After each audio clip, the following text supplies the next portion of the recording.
Halo teman-teman investor, selamat datang di segmen terbaru channel Female Investor di mana kita akan ngobrolin tentang investasi dan segala embel-embelnya.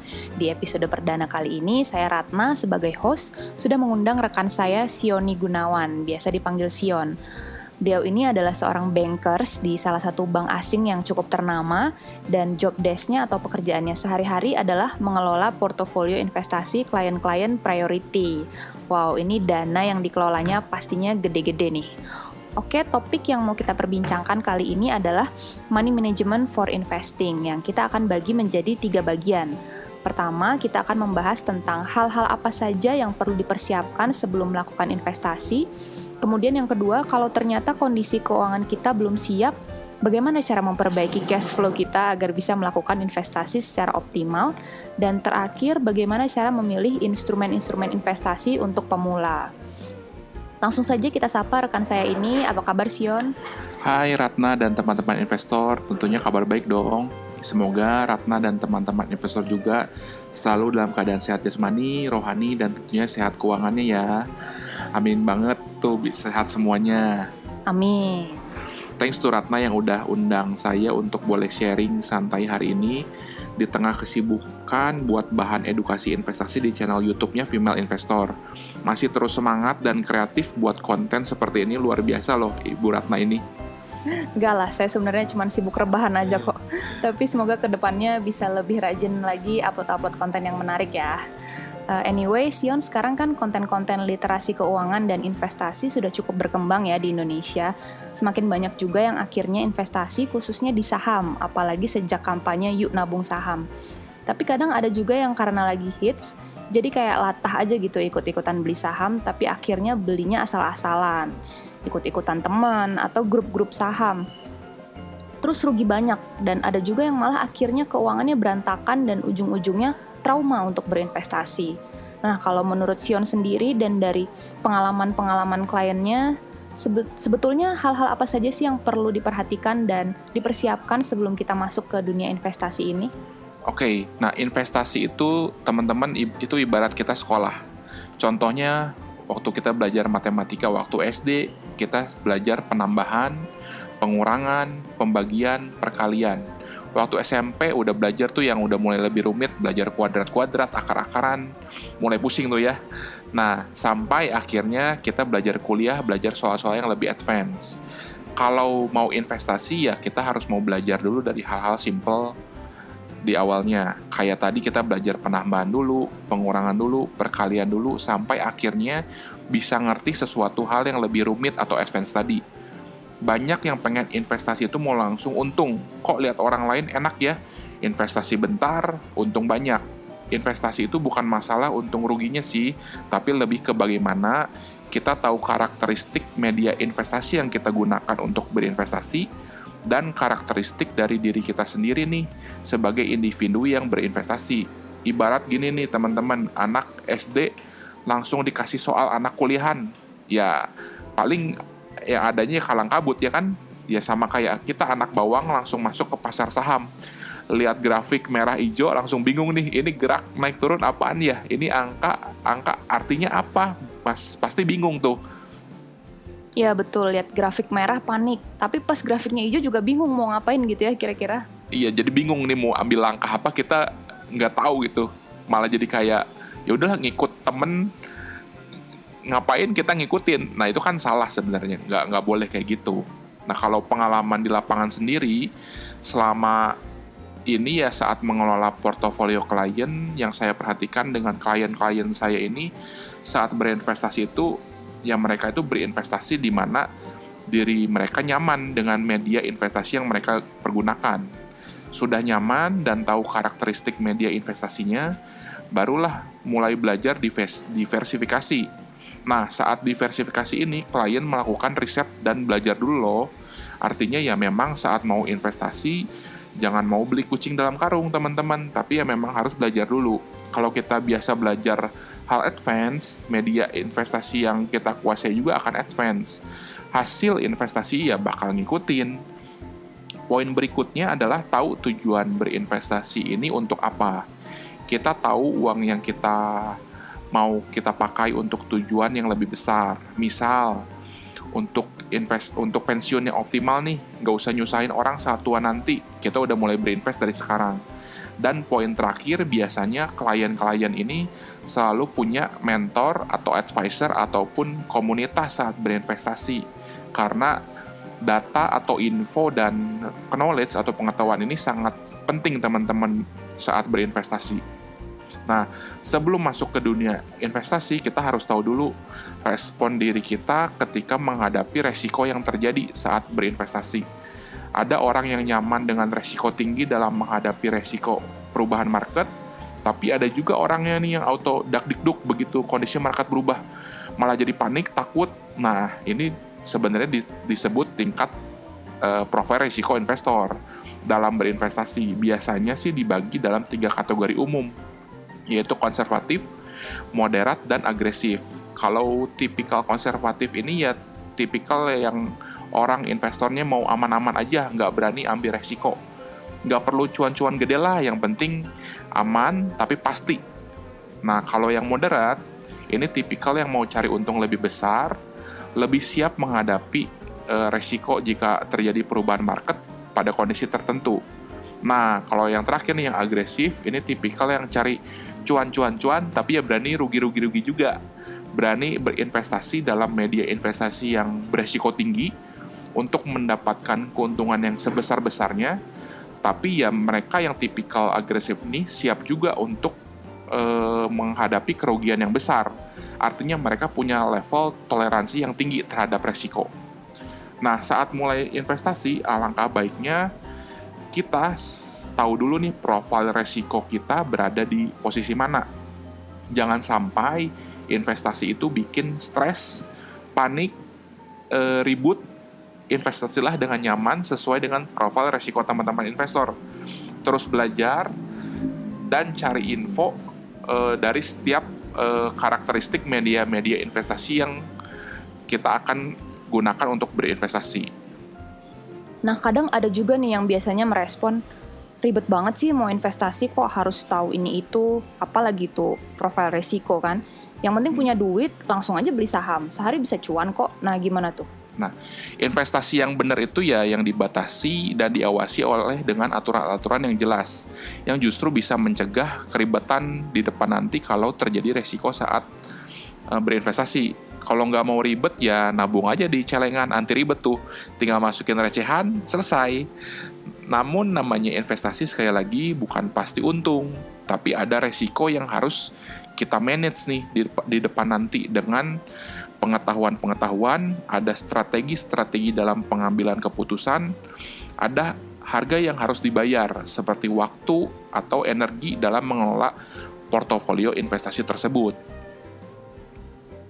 Oke, intinya adalah untuk menjadi investor yang siap menghadapi kejamnya market ini, kita harus bersedia untuk melewati proses belajarnya ya.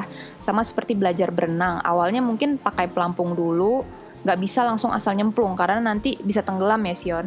Iya, betul. Nah, kalau kita langsung nyemplung tanpa ada belajar step by step, ya yang ada malah dia langsung tenggelam, panik, malah jadi takut nih. Aduh, nggak mau lagi deh ikutan investasi kayak gini. Ya karena kita nggak ada persiapan. Betul. Nah, kalau ternyata nih kondisi keuangan kita masih berantakan, punya banyak hutang, bahkan gaji sebulan masih kurang, apakah kita masih bisa berinvestasi? Hal yang manusiawi ketika kita kerja atau usaha untuk menghasilkan income, dan dari income tersebut kita pakai untuk memenuhi tanggung jawab kehidupan. Ada kalanya situasi kondisi keuangan nggak mendukung nih buat investasi. Buat hidup dan memenuhi tanggung jawab aja udah ketat banget. Apalagi buat investasi, itulah nomor sekian lah. Ya teman-teman investor juga nggak sendiri, banyak juga yang seperti itu. Nah, langkah paling awal sebelum mulai investasi ini, kita harus tahu dulu nih di mana posisi kita sekarang berada. Where I stand now, where my money goes to. Ada uang yang kamu manage, artinya ada tanggung jawab. Tahu kemana uang kita mengalirnya kemana. Cash flow yang sehat bermula dari ketahuan diri kita terhadap aliran uang yang kita gunakan, perginya kemana. Cash flow yang sehat itu artinya yang positif, artinya income yang kita hasilkan lebih besar daripada pengeluaran yang kita keluarkan. cash flow yang sakit atau berantakan artinya ya yang negatif, artinya income yang kita hasilkan lebih kecil dibandingkan pengeluaran yang kita keluarkan selama hidup. Nah, kita harus mulai disiplin nih dalam pencatatan uang. Kita larinya kemana aja nih uang-uang kita. Hal yang paling basic ya tentu kita udah ketahui semuanya dari zaman dulu. Ada 3 kebutuhan nih teman-teman. Ada kebutuhan primer, sekunder, maupun tersier. Mulai deh kita itu bedah satu-satu, dicatat pakai kertas sama pulpen tuh hal yang paling gampang. Tanggung jawab uang kita itu larinya kemana, di breakdown di masing-masing kategori kebutuhan tadi. Cash flow berantakan biasanya ya kalau berawal dari kita nggak disiplin dalam memanage uang. Biasanya kebutuhan tersier kita lebih diutamakan dulu nih, lebih besar dibandingkan kebutuhan premier kita, yang ujung-ujungnya malah bisa menimbulkan hutang dan gaya hidup yang nggak sehat. Nah, perlu diingat ya teman-teman investor, kebutuhan loh ya, bukan keinginan premier, bukan keinginan sekunder, apalagi keinginan tersier, tapi semuanya kebutuhan yang benar-benar kita butuh untuk memenuhi kehidupan kita, bukan memenuhi gaya hidup kita. Namanya sesuatu yang berantakan, ya kudu dirapihin teman-teman, dibuat bagus dulu lagi nih. Bahasa kerennya ya harus kita restruktur cash flow kita. Kalau masih berantakan, kita udah mikirin investasi, yang ada teman-teman investor bakalan nggak nyaman saat investasi nanti.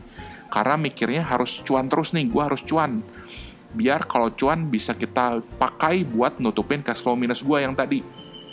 Yang kedua, cash flow berantakan bikin kita berani ngutang buat invest. Karena yang di pikiran kita yang ngejarnya cuan cepat.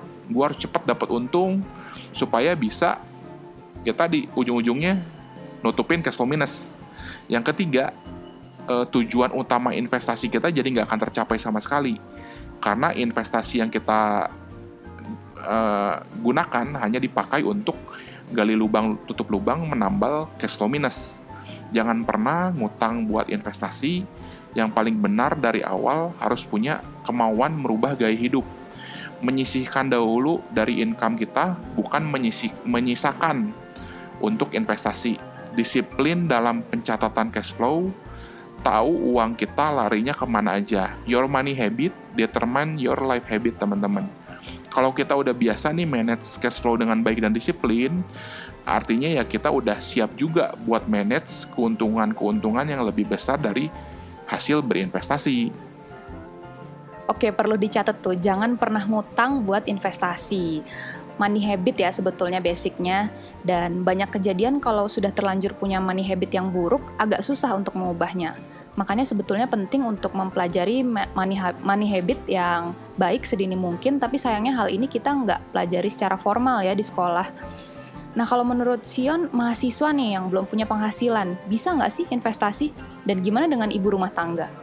Oke, teman-teman tahu kan Warren Buffett? Nah, dia bapak investor kita nih. Tahu nggak Warren Buffett ini umur berapa mulai investasi? Warren Buffett mulai investasi itu di umur 11 tahun. Artinya dengan umur 11 tahun itu dia belum kuliah, belum menghasilkan, belum punya penghasilan ya. Tapi dia buy his first stock atau saham itu di umur 11 tahun. Ya walaupun dia sudah belajar tentang saham dari buku-buku saham milik ayahnya yang memang pekerjaannya di dunia investasi. Jadi ilmu dasarnya dia udah punya. Tapi artinya Warren Buffett ini di umur 11 tahun udah tahu uang yang dia punya ini mau dipakai buat apa. Dia udah sisihkan tuh dari awal walaupun belum punya income rutin. Ya umur 11 tahun mungkin income-nya dari uang jajan doang kali ya. Tapi ya but his money habit is very good untuk anak umur 11 tahun. Artinya udah mulai punya pemikiran untuk disiplin dan menyisihkan dari awal. Nah, kalau kita sebagai mahasiswa atau ibu rumah tangga yang tentunya bingung nih bisa investasi atau enggak, ya tentunya bisa dong. Anak umur 11 tahun aja bisa, asal kita punya cash flow yang sehat dulu, teman-teman. Berani memisahkan kebutuhan primer, sekunder, dan tersier tadi yang sudah kita bahas, menyisihkan dari awal pos untuk berinvestasi, sama kita harus mulai cari info nih untuk belajar ilmu investasi. Investasi itu nggak perlu harus punya uang banyak dulu loh teman-teman. Investasi sekarang di zaman sekarang nih yang zaman tahun 2020, investasi di reksadana aja udah mulai dari Rp10.000.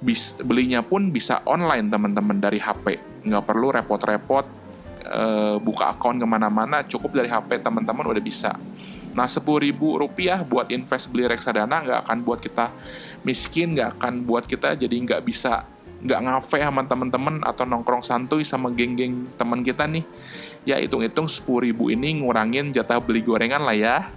Tapi dari 10.000 ini udah bisa buat kita nambah satu aset investasi di reksadana yang bisa menghasilkan cuan loh. Oke, ngurangin jatah gorengan mungkin kecil ya.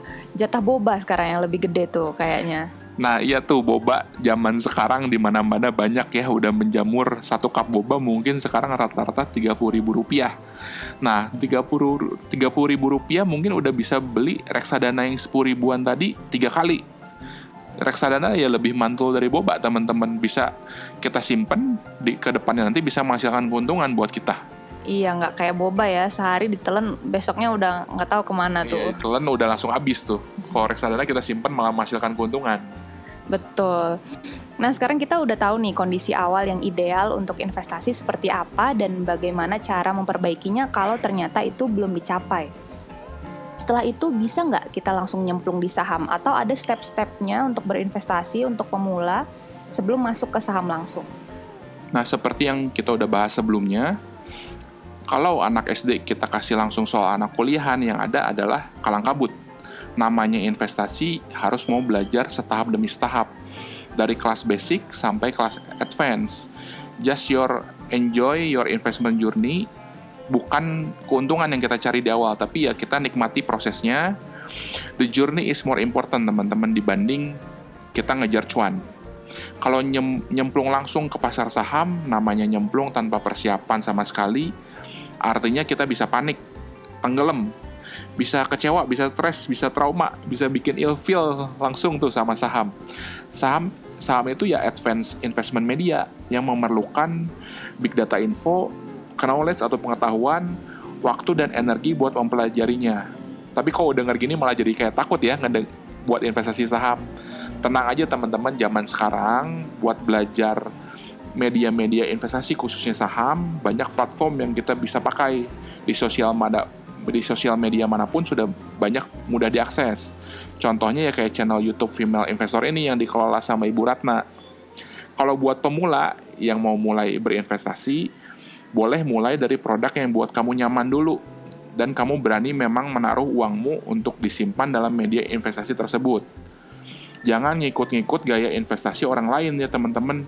Your investment journey is start at chapter 1 your own book, not start at chapter 10 others book. Jadinya kamu ya memang memulai dari petualangan investasi dari buku kamu sendiri. Jangan pernah ngikutin orang lain teman-teman, karena tahapannya udah beda. Step awal untuk berinvestasi, alangkah baiknya mulai berinvestasi dari produk-produk yang berisiko rendah. Ketahui kekurangan dan kelebihan dari produk berisiko rendah tersebut. Nah, kalau sudah mulai familiar nih, beranikan diri buat shifting ke produk yang lebih berisiko. Contohnya yang berisiko sedang. Kita pelajari lagi karakteristik kekurangan kelebihannya apa. Kalau sudah mahir di produk-produk berisiko sedang, kita bisa masuk lagi ke tahap yang lebih advance. Kita bisa masuk ke produk-produk yang lebih berisiko tinggi lagi. Tapi ya tentunya harus diikuti dengan kemauan terus belajar ya teman-teman. Nah, tanpa disadari nih ketika sudah memulai petualangan berinvestasi tersebut, kita akan memiliki diversifikasi aset investasi yang sangat beragam dalam media investasi yang berbeda-beda sesuai dengan karakteristiknya masing-masing, yang tentunya memberikan keuntungan bagi kita dalam membagi atau memanage resiko dalam berinvestasi. Ya kalau kata Warren Buffett bilang sih, don't put your egg at one basket. Jadi kita memang sudah dari awal sudah membagi-bagi media investasi yang kita gunakan tersebut. Oke, menarik nih istilahnya petualangan berinvestasi. Intinya adalah nggak ada shortcut ya di dunia investasi ini. Kalau mau bertahan lama dan menghasilkan keuntungan yang memadai, semua harus melalui proses belajar step by step. Kita nggak bisa mengharapkan hasil yang instan. Yes, betul banget Ratna. Just enjoy your investment journey, enjoy the process, keep learning, dan jangan pernah ngebandingin chapter 1 petualangan investasi kamu dengan chapter 10 petualangan investasi orang lain. Itu nggak baik, karena kita justru yang paling penting adalah bukan cuannya lagi teman-teman, tapi journey dalam berinvestasi tersebut yang paling penting. Oke, mungkin sekian dulu untuk ngobrol-ngobrolnya kali ini. Teman-teman kalau ada pertanyaan tentang topik yang tadi kita bahas, boleh komen di bawah. Nanti kita akan coba untuk jawab, dan kalau misalnya jawabannya cukup panjang, bisa kita jawab di episode berikutnya. Terima kasih banyak Sion yang sudah bersedia untuk sharing-sharing ilmunya. Semoga bermanfaat untuk teman-teman investor di sini, terutama mungkin yang masih baru memulai memasuki dunia investasi. Dan terima kasih juga untuk teman-teman investor yang sudah menyimak sampai akhir. Happy learning, happy investing.